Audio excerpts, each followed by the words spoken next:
Good morning. Sunday morning news bulletin కు స్వాగతం. ముందుగా హెడ్లైన్స్. టీడీపీలో సంస్థాగత కమిటీ నియామకాల సందిగ్ధం. పదవుల కోసం ఆశావాదుల ఎదురు చూపులు.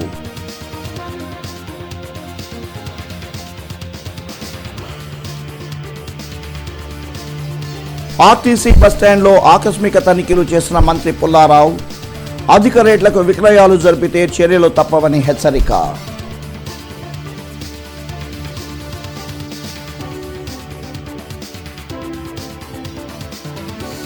పొత్తే విస్తరణే. ఏపీలో క్రింద స్థాయిలో బీజేపీని విస్తరింపచేస్తామన్న కేంద్ర మంత్రి వెంకయ్య నాయుడు.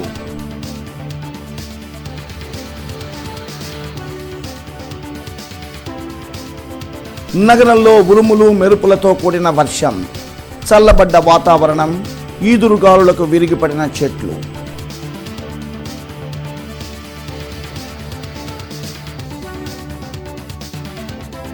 కార్పొరేషన్లోని పలు విభాగాలను తనిఖీ చేసిన కమిషనర్ అనురాధ. ప్రతి ఒక్కరూ మొబైల్లో పురసేవ మ్యాప్ను డౌన్లోడ్ చేసుకోవాలని సూచన. ఇక వార్తల వివరాల్లోకి వెళితే, జిల్లా తెలుగుదేశం పార్టీలో అనుబంధ విభాగాల నియామకంపై ఇంకా సస్పెన్స్ కొనసాగుతూనే ఉంది. పదవుల కేటాయింపుపై పార్టీ నేతలు సుదీర్ఘంగా మంతనాలు సాగిస్తూనే ఉన్నారు. బృందావన గార్డెన్స్లోని జిల్లా తెలుగుదేశం పార్టీ కార్యాలయం కార్యకర్తలతో సందడిగా మారింది. సంస్థాగత ఎన్నికల ప్రక్రియ ఆరంభం కావడంతో పదవులు ఆశించేందుకు నేతల చుట్టూ కార్యకర్తలు ప్రదక్షిణలు చేస్తూ సిఫారసులు చేయిస్తున్నారు. పదవుల కోసం ఆశావాహుల సంఖ్య గణనీయంగా పెరిగిపోవడంతో పార్టీ నేతలకు ఎంపిక ప్రక్రియ కత్తిమీద సాములా మారింది. దీంతో మంత్రులు ప్రత్తిపాటి పుల్లారావు, నక్కా ఆనందబాబు, జిల్లా అధ్యక్షులు జీవి ఆంజనేయులు పార్టీ కార్యాలయంలో సుదీర్ఘంగా మంతనాలు జరుపుతున్నారు. ఆశావాహులను పిలిపించి వారి అభిప్రాయాలను సేకరిస్తున్నారు. అయితే ఆయా నియోజకవర్గాల ఎంపీలు, ఎమ్మెల్యేలు, ఇన్ఛార్జీల నిర్ణయం, కార్యకర్తల పనితీరు ఆధారంగా పదవులు కేటాయించనున్నారు. అయితే అన్ని అనుబంధ విభాగాల నియామకం ప్రక్రియని ఎప్పటికీ పూర్తి చేస్తారో వేచి చూడాలి. ఎన్టీఆర్ బస్టాండ్ను రాష్ట్ర పౌర సరఫరాల శాఖ మంత్రి ప్రత్తిపాటి పుల్లారావు ఆకస్మికంగా తనిఖీ చేశారు. బస్టాండ్లోని వివిధ దుకాణాల్లో అధిక రేట్లు విక్రయిస్తున్నట్లు ప్రయాణికులు ఫిర్యాదు చేశారు. అధిక రేట్లకు విక్రయించిన వారిపై చర్యలు తీసుకుంటామని మంత్రి హెచ్చరించారు. ఆర్టీసీ బస్టాండ్లో అధిక రేట్లకు తినుబండారాలు విక్రయిస్తుండటంపై ఫిర్యాదులు వెల్లువెత్తడంతో మంత్రి ప్రత్తిపాటి పుల్లారావు ఆకస్మికంగా తనిఖీలు జరిపారు. అదేవిధంగా బస్టాండ్లోని ప్రతి విభాగాన్ని క్షుణ్ణంగా పరిశీలించారు. ఆర్టీసీ ఆర్ఎం జ్ఞానంగారి శ్రీహరి, యాడ్ చైర్మన్ మన్నవ సుబ్బారావుతో కలిసి తినుబండారాల షాపులను, కూల్ డ్రింక్ షాపులను తనిఖీ చేశారు. బాత్రూంలలో, రెస్ట్ రూమ్లను క్షుణ్ణంగా పరిశీలించారు. అదేవిధంగా చిప్స్ తదితర వస్తువులపై తయారు తేదీ, ఎక్స్పైరీ తేదీలు, వస్తువు రేటు ముద్రించకుండా విక్రయిస్తే షాపులను సీజ్ చేస్తామని రాష్ట్ర మంత్రి ప్రత్తిపాటి పుల్లారావు హెచ్చరించారు. ఎన్టీఆర్ బస్టాండ్లో పలు దుకాణాలను ఆకస్మికంగా తనిఖీ చేశారు. ఇష్టానుసారంగా ప్రయాణికులను దోచుకుంటే సహించబోమన్నారు.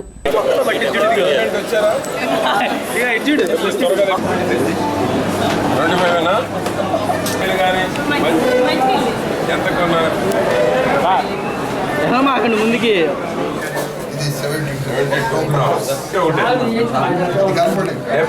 ఎంఆర్పీకి అమ్ముతున్నారా, ఎక్కువ అమ్ముతున్నారా? ఎంఆర్పీనా ఎక్కువ అమ్ముట్లా? ఎంత ఇది 20 మన వచ్చాడు. ఎంత అమ్ముతున్నాం? అదే 6 నిమిషాలు కూడా నుంచి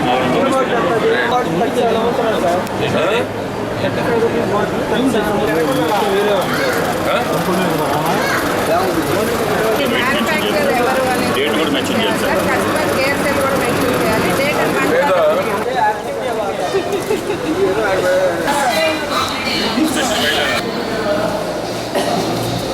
వస్తుందా మీకు? వస్తుంది.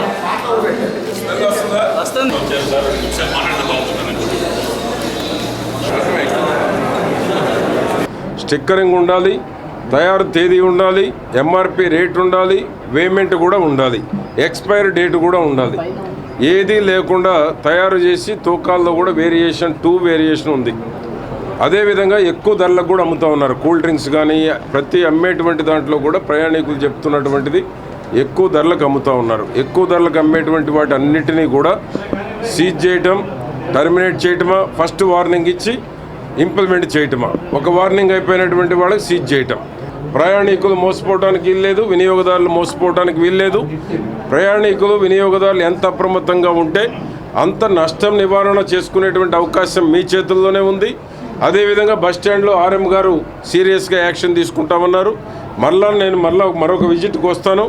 ఈ రోజు ఉన్నటువంటి లోపాలు మళ్ళీ తిరిగి నెక్స్ట్ విజిట్ సర్ప్రైజ్ వచ్చే నాటికి అన్నీ రెక్టిఫై చేయాలి.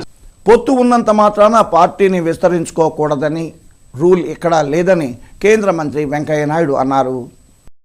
దేశవ్యాప్తంగా భారతీయ జనతా పార్టీని బలోపేతం చేసేందుకు అమిత్ షా పర్యటన దోహదపడుతుందని వెంకయ్య నాయుడు చెప్పారు. విజయవాడలో ఆయన మీడియాతో మాట్లాడారు. ఈ నెల 25వ తేదీన విజయవాడ సిద్ధార్థ మెడికల్ కళాశాల గ్రౌండ్లో జరిగే బూత్ స్థాయి కార్యకర్తల సమావేశాన్ని విజయవంతం చేయాలని కోరారు. విభజన చట్టంలోని ప్రతి హామీని అమలు చేసేందుకు కేంద్రం సిద్ధంగా ఉందని మరోసారి మంత్రి వెంకయ్య నాయుడు దేశంలో అన్ని రాష్ట్రాల్లో బీజేపీని విస్తరింపచేయడం, 2019 ఎన్నికలకు పార్టీ కార్యకర్తలను తయారు చేయడం, పార్టీ యొక్క అభివృద్ధి కార్యక్రమాలను, ప్రభుత్వం చేస్తున్న మంచి పనులను ప్రజలకు తెలియజెప్పడం ఆయన యొక్క పర్యటన యొక్క ముఖ్య ఉద్దేశం. ఇది ఆహ్వానం ఉన్నవారికి మాత్రమే, బహిరంగ సభ కాదు. ప్రతి గ్రామంలో బూత్ లెవెల్లో ఎవరైతే కార్యకర్తలు పనిచేస్తున్నారో గుర్తింపబడిన వాళ్ళని గుర్తించి జిల్లా కమిటీలు నిర్ణయిస్తాయి. వాళ్ళు మాత్రమే ఈ కార్యక్రమంలో పాల్గొంటారు. ఎవరి పార్టీని వాళ్ళు విస్తరించుకోవాలనో ఎలాంటి పొరపాటు దాంట్లో ఎవరికి అభ్యంతరం లేదు, సహజం అది. ఎవరి పార్టీని వాళ్ళు విస్తరించుకుంటారు, ఎవరు శక్తి కొంది వాళ్ళు ప్రయత్నం చేస్తారు. దానివల్ల ఎలాంటి ఎవరు అనుమానాలు కానీ శంకలు కానీ పెట్టుకోవాల్సిన అవసరం లేదు. భానుడి భగభగలతో నిప్పుల కుంపటిలా మారిన నగరం సాయంత్రానికి చల్లబడింది. ఈదురుగాలులతో ఉరుములు మెరుపుల మధ్య వర్షం కురిసి పలుచోట్ల చెట్లు హోర్డింగ్లు నేల కొరిగాయి. ప్రజలను భయాందోళనకు గురి చేశాయి. మండుటెండలతో ఉక్కిరి బిక్కిరి అవుతున్న ప్రజలు సాయంత్రాలకు సేద తీరుతున్నారు. రాష్ట్రం మొత్తం మీద 47 డిగ్రీలకు పైగా ఉష్ణోగ్రతలతో గుంటూరు జిల్లా నిప్పుల కుంపటిగా మారింది. ఎండలకు తాళలేక పలువురు పండుటాకుల ప్రాణాలు సైతం గాల్లో కలిసిపోతున్నాయి. ఈ నేపథ్యంలో ఉదయం భానుడి బగబగలతో ప్రారంభమైన ఉష్ణోగ్రతలు శుక్ర శనివారాల సాయంత్రాలకు తగ్గిపోతున్నాయి. వాతావరణం ఆకస్మికంగా చల్లబడి ఈదురుగాలులు, చిన్నపాటి వర్షం కురియడం ఆరంభించింది. తాజాగా శనివారం సాయంత్రం కూడా వాతావరణం ఒక్కసారిగా మారిపోయింది. ఒక పక్క ఈదురుగాలులు, మరోపక్క ఉరుములు మెరుపులు పిడుగులతో భయానక పరిస్థితి ఏర్పడింది. భారీ శబ్దాలతో కూడిన ఉరుములకు నగరవాసులు ఉలిక్కిపడ్డారు. దాంతోపాటు వర్షం కూడా జతకలవడంతో కలవరపాటుకు గురయ్యారు.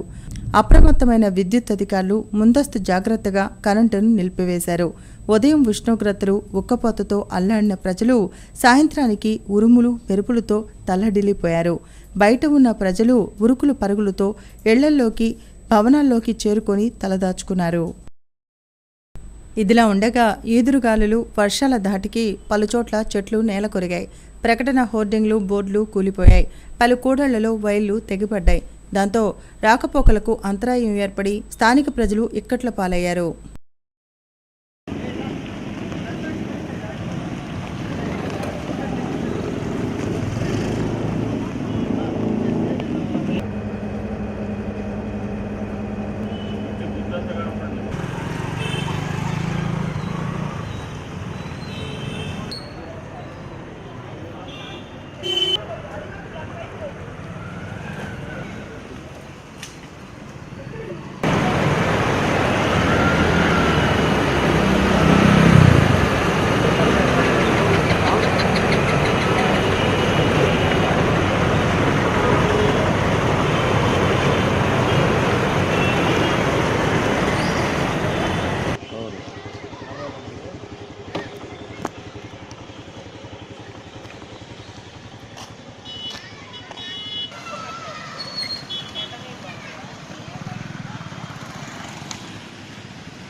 మున్సిపల్ కార్పొరేషన్లోని వివిధ విభాగాలను నగర కమిషనర్ అనురాధ నిన్న ఆకస్మికంగా సందర్శించారు. ప్రజా అర్జీల పరిశీలన పరిస్థితిని పరిశీలించారు. ఉద్యోగులకు దిశానిర్దేశం చేశారు. ప్రతి ఒక్కరూ మొబైల్లో పురసేవ యాప్ని డౌన్లోడ్ చేసుకుని కార్పొరేషన్ సేవలను త్వరితగతిన పొందాలని నగర కమిషనర్ అనురాధ పిలుపునిచ్చారు. అలాగే ఉద్యోగులు కూడా ప్రజా అర్జీలను, సమస్యలను పెండింగ్లో పెట్టకుండా వేగంగా పరిష్కరించాలని ఆదేశించారు. శనివారం మున్సిపల్ కార్పొరేషన్లోని జనన మరణ నమోదు విభాగాన్ని, సిటిజన్ సేవా కేంద్రాన్ని, పన్నుల స్వీకరణ విభాగాన్ని ఆకస్మికంగా సందర్శించారు. ప్రజా అర్జీల పరిష్కార పురోగతిని ఆరా తీశారు. సత్వర పరిష్కారానికి దిశానిర్దేశనం చేశారు. అలాగే ఆయా విభాగాల్లో మౌలిక వసతులు, సౌకర్యాల కల్పన ఆవశ్యకతను గుర్తించి తదనానుగుణంగా చర్యలు తీసుకోవాలని ఆదేశించారు. ఈ సందర్భంగా కమిషనర్ అనురాధ మాట్లాడుతూ మున్సిపల్ కార్పొరేషన్ అందించే 96 రకాల సేవలను సంపూర్ణంగా, త్వరితంగా అందించే దిశగా కార్యోన్ముఖమయ్యామన్నారు. ఆ దిశగా పురసేవ యాప్ను సద్వినియోగం చేసుకోవాలని అనురాధ కోరారు. మున్సిపాలిటీకి సంబంధించినటువంటి 96 రకాలైన సేవలు వాళ్ళకి అందుబాటులోకి రావడం జరుగుతుంది. సో వాళ్ళ ఫోన్ పెట్టుకొని ఇంటి దగ్గరే కూర్చొని వాళ్ళకి ఏది అవసరం అనేది యాప్లో డౌన్లోడ్ చేసుకొని దాని ద్వారా ఏ రకమైనటువంటి సర్వీస్ వాళ్ళకి కావాలి అనేది సెలెక్ట్ చేసుకున్నట్లయితే అది సంబంధిత అధికారికి వెళ్తుంది. అది వెళ్ళడమే కాకుండా పై స్థాయి అధికారులకు కూడా ఇది మానిటర్ చేయడానికి ఎవరి దగ్గర ఎంతవరకు పెండెన్సీ ఉంది, సరైన సమయంలో చేస్తున్నారా లేదా అనేది మానిటర్ చేయడానికి అవకాశం ఉంటుంది. డ్రైవర్స్ నిర్లక్ష్యం కారణంగానే లారీలు అగ్ని ప్రమాదానికి గురి అవుతున్నాయని అగ్నిమాపక శాఖ తెలిపింది. దీనిపై వాహన యజమానులు అప్రమత్తంగా ఉండి అగ్ని ప్రమాదాల నివారణకు సహకరించాలని సూచించింది. నిన్న రాత్రి ఆటోనగర్ వద్ద జరిగిన లారీ అగ్ని ప్రమాదాన్ని అగ్నిమాపక శాఖ సిబ్బంది చాకచక్యంగా వ్యవహరించి ఎదుర్కొంది. సమాచారం వచ్చిన వెనువెంటనే అప్రమత్తమై మంటలను ఆర్పారు. అయితే లారీ డ్రైవర్ నిర్లక్ష్యం కారణంగానే ఈ ప్రమాదం జరిగినట్లు అగ్నిమాపక శాఖ అధికారి వెంకటేశ్వరరావు చెప్పారు. లారీ ప్రమాదంలో 37 లక్షల రూపాయల ఆస్తి నష్టం జరిగిందన్నారు. అయితే అగ్నిమాపక శాఖ అప్రమత్తంతో ఇరుప్రక్కల అగ్ని ప్రమాదం జరగకుండా చూసి సుమారు 50 కోట్ల ఆస్తి నష్టం జరగకుండా చూశామన్నారు.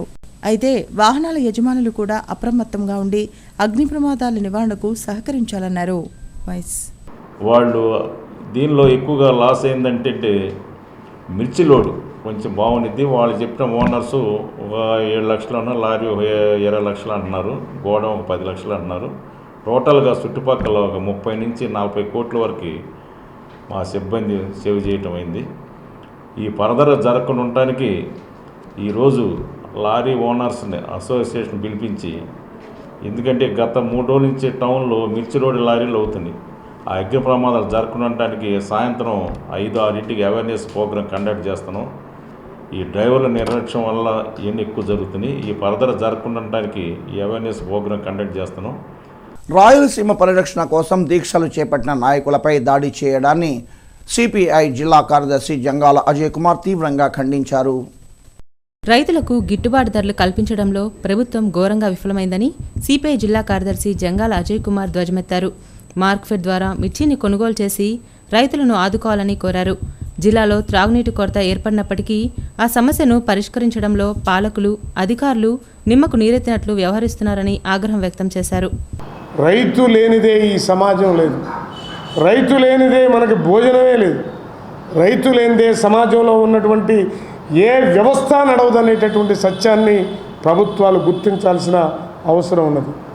అందుకనే రైతాంగ సమస్యలపైన సిపిఐ రాజీ లేని పోరాటాలను ఇప్పటికే నిర్వహిస్తుంది, భవిష్యత్తులో కూడా నిర్వహిస్తూ ఉంది. ఆంధ్రకేసరి టంగుటూరి ప్రకాశం పంతులు 61వ వర్ధంతి కార్యక్రమం గుంటూరులో ఘనంగా జరిగింది. ఈ సందర్భంగా పలువురు ప్రముఖులు ప్రకాశం పంతులు చేసిన సేవలను కొనియాడి పూలమాలలు వేసి నివాళులర్పించారు. అమరావతి రాజధానిలో టంగుటూరి ప్రకాశం పంతులు కాంస్య విగ్రహాన్ని ఏర్పాటు చేయాలని బీజేపీ సీనియర్ నాయకులు జూపూడి రంగరాజు డిమాండ్ చేశారు. ఈ మేరకు ఆంధ్రకేసరి 61వ వర్ధంతి కార్యక్రమం నగరంలో ఘనంగా జరిగింది. ఆంధ్రకేసరి విజ్ఞాన కేంద్రం ఆధ్వర్యంలో నిర్వహించిన కార్యక్రమంలో రంగరాజు, పద్మావతి, పాండురంగ విఠల్, సతీష్ తదితరులు పాల్గొని టంగుటూరి చిత్రపటానికి పూలమాలలు వేసి నివాళులర్పించారు. ఆంధ్ర రాష్ట్ర తొలి ముఖ్యమంత్రి, త్యాగమూర్తి అయిన ప్రకాశం పంతులకు అరుదైన గౌరవం దక్కేలా ప్రభుత్వం తగిన నిర్ణయం తీసుకోవాలని రంగరాజు సూచించారు. శైలిలో ఆంధ్ర ప్రజలను ఉర్రూతలొగించినటువంటి ఒక మహా వ్యక్తి, మహానుభావుడు. నవ్యాంధ్ర నిర్మాణంలో చంద్రబాబు నాయుడు గారు చేస్తున్నటువంటి కృషి ఏదైతే ఉందో వారికి మా విజ్ఞప్తి ఒకటే, కట్టబోయేటువంటి కొత్త రాజధానిలో టంగుటూరి ప్రకాశం పంతులు గారి కాంస్య విగ్రహాన్ని ప్రతిష్ఠించి తద్వారా చంద్రబాబు నాయుడు గారు ఆంధ్రప్రదేశ్ తొలి ముఖ్యమైన టంగుటూరి ప్రకాశం పంతులు గారికి సరైనటువంటి నివాళులు అర్పిస్తారని చెప్పి మేము భావిస్తున్నాం. పాత గుంటూరులోని శారదాపీఠ పాలిత వీరాంజనేయ స్వామి దేవాలయంలో 73వ హనుమత్ జయంతి ఉత్సవాలు వైభవంగా కొనసాగుతూ ఉన్నాయి. ప్రత్యేక పూజల్లో భాగంగా లక్ష తమలపాకుల పూజను నిర్వహించారు. రేపు హనుమత్ జయంతి సందర్భంగా స్వరూపానందేంద్ర స్వామి పర్యవేక్షణలో విశేషాభిషేకం జరుగుతుందని ఆలయ కమిటీ అర్చకులు కొప్రావూరి బాబురావు తెలిపారు. లక్ష తమలపాకులతోటి స్వామివారికి అర్చన జరగడం అంటే కూడా అది మనమందరం కూడా మన ప్రజలందరూ కూడా పూర్వజన్మ చేసిన సుకృతమే.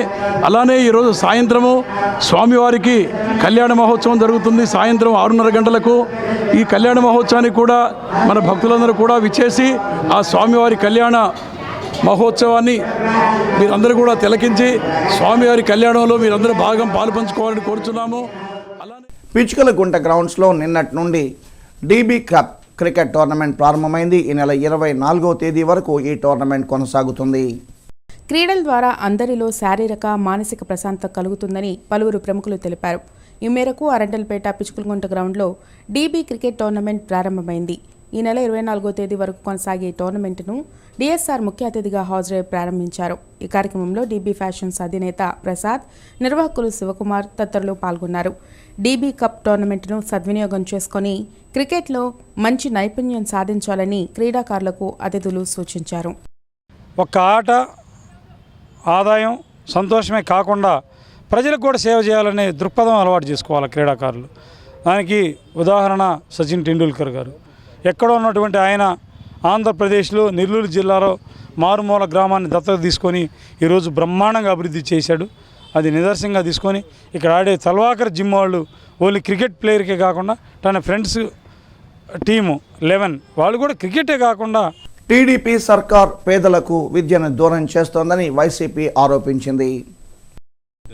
ఈ మేరకు వైసీపీ నేతలు మేరుగ నాగార్జున అప్పిరెడ్డి మీడియాతో మాట్లాడారు. విద్యార్థులు లేరనే సాకుతో ప్రభుత్వ హాస్టళ్లు, పాఠశాలలు మూసివేయడం తగదని వారు సూచించారు. పేదలకు విద్యని దూరం చేసే ప్రక్రియకి చంద్రబాబు సర్కార్ స్వస్తి చెప్పాలని వారు సూచించారు. ఈరోజు హాస్టళ్లు మూసివేస్తే సోషల్ వెల్ఫేర్ రెసిడెన్షియల్ స్కూల్స్లో మీరు చేరుస్తారని చెప్పి ఒక్క రెసిడెన్షియల్ స్కూల్ కూడా పెట్టకుండా మూసివేసిన హాస్టల్లో పిల్లల్ని అదే సోషల్ రెసిడెన్షియల్ స్కూల్స్లో పొక్కుతూ ఉన్నారంటే ఆ పిల్లలు ఎలా చదువుతారని అడుగుతా ఉన్నా. భాష్యం బ్లూమ్స్లో 10వ తరగతి చదువుతున్న మౌనిక చెస్లో ప్రతిభ కనబరుస్తోంది. ఇప్పటికే పలు దేశాల్లో జరిగిన టోర్నమెంట్స్లో పాల్గొని గోల్డ్, సిల్వర్, బ్రాంజ్ మెడల్ సాధించింది మౌనిక. జూన్లో స్పెయిన్లో జరగనున్న టోర్నమెంట్లో పాల్గొననుంది. ఈ క్రమంలో లండన్లో చలమలశెట్టి రామాంజనేయులు సూచన మేరకు చందు సాంబశివరావు చిన్నారి మౌనికకు ఆర్థిక సహాయం అందించారు. భవిష్యత్తులో మరిన్ని పథకాలు సాధించాలని ఆకాంక్షించారు. ఇలా నా అచీవ్మెంట్స్ అన్ని చూస్తూ ఒక ఆర్టికల్ చదివి లండన్లో ఉన్న చలమలశెట్టి బాలాజీ గారు సాంబశివరావు గారిని హెల్ప్ చేయమని రిక్వెస్ట్ చేస్తే నన్ను ద్వారా నాకు చాలా హెల్ప్ చేశారు. కాంట్రాక్ట్ పారిశుధ్య కార్మికులను వీధుల పాలు చేసే జీవో నెంబర్ 279ని ఉపసంహరించుకోవాలని కోరుతూ నిన్న కార్పొరేషన్ వద్ద ధర్నా జరిగింది. ఏఐటీయూసీ ఆధ్వర్యంలో జరిగిన ఈ ఆందోళనలో పెద్ద సంఖ్యలో కార్మికులు పాల్గొన్నారు. కాంట్రాక్ట్ పారిశుధ్య కార్మికుల పొట్టకొట్టి బడా కాంట్రాక్టర్లకు మేలు చేసే 279 జీవోను వెంటనే రద్దు చేయాలని ఏఐటీయూసీ నేత మాల్యాద్రి డిమాండ్ చేశారు. మున్సిపల్ కార్పొరేషన్ వద్ద కార్మికులు నిర్వహించిన ధర్నాలో మున్సిపల్ కార్మిక జేఏసీ నేతలు సురేష్, అంజీ, శంకర్రావు, అశ్విని కుమార్, రవికుమార్ తదితర నేతలతో కలిసి ఆయన పాల్గొన్నారు. పారిశుధ్య కాంట్రాక్ట్ వ్యవస్థను పచ్చచొక్కా కాంట్రాక్టర్లకు దోచిపెట్టే యత్నాలకు ప్రభుత్వం కళ్లెం వేయాలన్నారు. ఉపేక్షిస్తే మూకుమ్మడి సమ్మెకు దిగక తప్పదని మాల్యాద్రి హెచ్చరించారు. 279 జీవోని వెంటనే రద్దు చేయాలని, అట్లాగే 151 జీవో పేరుతోటి సమ్మె కాలంలో సంవత్సరంన్నర క్రితం ఇచ్చిన హామీ ప్రకారం 151 జీవో ఇవ్వడం అయింది. అయినప్పటికీ ఇప్పటికి కూడా పూర్తి స్థాయిలో స్కిల్డ్, సెమీ స్కిల్డ్, అన్స్కిల్డ్గా ఇంజనీరింగ్ సెక్షన్ సంబంధించి జీతాలని అమలు జరపని పరిస్థితి జరుగుతూ ఉంది. ఎన్జీఓ కాలనీలో ఓ కారు ప్రమాదానికి గురైంది. ఎండ తీవ్రతకు ఏపీ 21 31 94 నెంబర్ గల కారులో మంటలు చెలరేగాయి. కొన్ని భాగాలు దగ్ధమయ్యాయి. ఈ ప్రమాదం వివరాలను వాహన యజమాని మీడియాకు వివరించారు. ఆ పని మీద వెళ్ళొచ్చు, బండి స్టార్ట్ చేయగలనే బండిలో నుంచి స్టార్ట్ చేసి ఒక నిమిషానికి సడన్గా మంటలు చెలరగినాయి. మంటలు వచ్చేసి ఒక పక్క నుంచి మొత్తం కాలిపోయింది. ఇంకా నేను కంట్రోల్ చేయలేకపోయాను. బయటకు వచ్చాను. బయటకు వచ్చాక స్థానికంగా ఇక్కడ చుట్టుపక్కల వాళ్ళందరూ కొంచెం నేను మట్టి పోస్తూ ఉంటే చుట్టుపక్కల వచ్చి నీళ్ళు కొట్టేశారు. మరి ఇది ఎందుకు ఎండ వల్ల వచ్చిందని అంటున్నారు. నా సెంటర్ శ్రీ ఆంజనేయ స్వామి దేవాలయాల్లో హనుమత్ జయంతి సందర్భంగా 1,00,000 ఆకు పూజలను అత్యంత భక్తి శ్రద్ధలతో నిర్వహించారు. భక్తులు అధిక సంఖ్యలో పాల్గొని ప్రత్యేక పూజలు జరిపారు.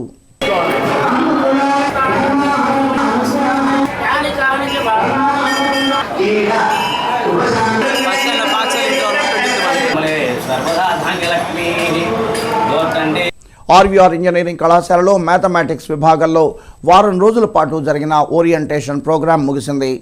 అన్ని ఇంజనీర్ విభాగాలకు చెందిన 140 మంది అధ్యాపకులు ఈ కార్యక్రమంలో పాల్గొన్నారు.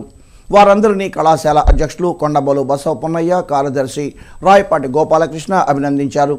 శిక్షణా తరగతుల వలన బోధనా సామర్థ్యాన్ని పెంపొందించుకోవచ్చునని వారు తెలిపారు. కమిషనర్ అనురాధ రోజువారీ పర్యటనలో భాగంగా విద్యానగర్, కొరటిపాడు ప్రాంతాలలో పర్యటించి పారిశుధ్య పనులను తనిఖీ చేశారు. అదేవిధంగా కొరటిపాడు పార్కు సుందరీకరణ పనులను ఆరా తీశారు. అనంతరం నల్ల చెరువు, సంపత్ నగర్లలో పర్యటించి పీకలవాగు పనులను పరిశీలించారు. అధికారులు చిత్తశుద్ధితో పనిచేయాలని ఆదేశించారు. మిర్చియార్డ్లో ఎన్టీఆర్ కాంస్య విగ్రహ ఏర్పాటుని చేస్తామని యార్డు చైర్మన్ మన్నవ సుబ్బారావు తెలిపారు. ఈ మేరకు పాలకవర్గం తీర్మానించిందని, నల్లపాడు రోడ్లోని 7వ నెంబర్ గేట్ వద్ద విగ్రహాన్ని ఏర్పాటు చేయాలని నిర్ణయించినట్లు తెలిపారు. పట్టుదలకు, క్రమశిక్షణకు మారుపేరైన ఎన్టీఆర్ తెలుగు జాతికి, తెలుగు భాషకు ప్రపంచవ్యాప్తంగా గుర్తింపు తెచ్చారని సుబ్బారావు తెలిపారు. అదేవిధంగా యార్డులో జరిగిన సాధారణ పాలకవర్గ సమావేశంలో పలు తీర్మానాలను చేశారు. చుట్టుగుంటలోని వ్యవసాయ శాఖ కార్యాలయంలో మెగా సీడ్ పార్క్పై వర్క్షాప్ జరిగింది. పబ్లిక్ ప్రైవేట్ భాగస్వామ్యంతో విత్తనాలపై పరిశోధన కార్యక్రమం నిర్వహిస్తున్నట్లు special seed secretary B Rajasekhar తెలిపారు. అందుకోసం కర్నూలులో 500 ఎకరాల్లో ఈ కార్యక్రమానికి శ్రీకారం చుడుతున్నట్లు తెలిపారు. యూనివర్సిటీలో రోడ్డు ప్రమాదాల నివారణపై 2వ రోజు అవగాహన కార్యక్రమం జరిగింది. DGP Nanduri Sambasivarao, urban SP Tripathi ప్రమాదాల నివారణకు పలు సూచనలు, సలహాలు ఇచ్చారు. పోలీసులు సమర్థవంతంగా పనిచేస్తూ ప్రమాదాలను నివారించాలని కోరారు. హైవేలపై తనిఖీ వ్యవస్థను పటిష్టం చేయాలని తెలిపారు. వార్తలు ముగించే ముందు హెడ్లైన్స్ మరొకసారి. టీడీపీలో సంస్థాగత కమిటీ నియామకాల సందిగ్ధం. పదవుల కోసం ఆశావాదుల ఎదురు చూపులు.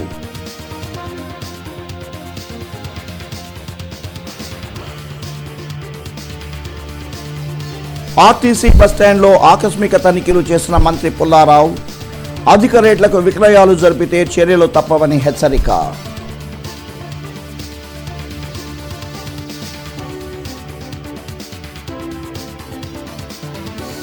పొత్తే విస్తరణే. ఏపీలో క్రింద స్థాయిలో బీజేపీని విస్తరింపచేస్తామన్న కేంద్ర మంత్రి వెంకయ్య నాయుడు.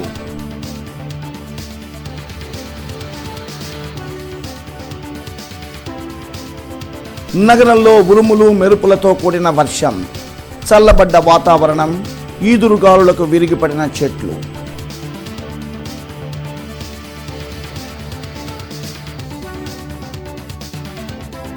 కార్పొరేషన్లోని పలు విభాగాలను తనిఖీ చేసిన కమిషనర్ అనురాధ. ప్రతి ఒక్కరూ మొబైల్లో పురసేవ మ్యాప్ను డౌన్లోడ్ చేసుకోవాలని సూచన. ఈ వార్తలు ఇంతటితో సమాప్తం. నమస్కారం.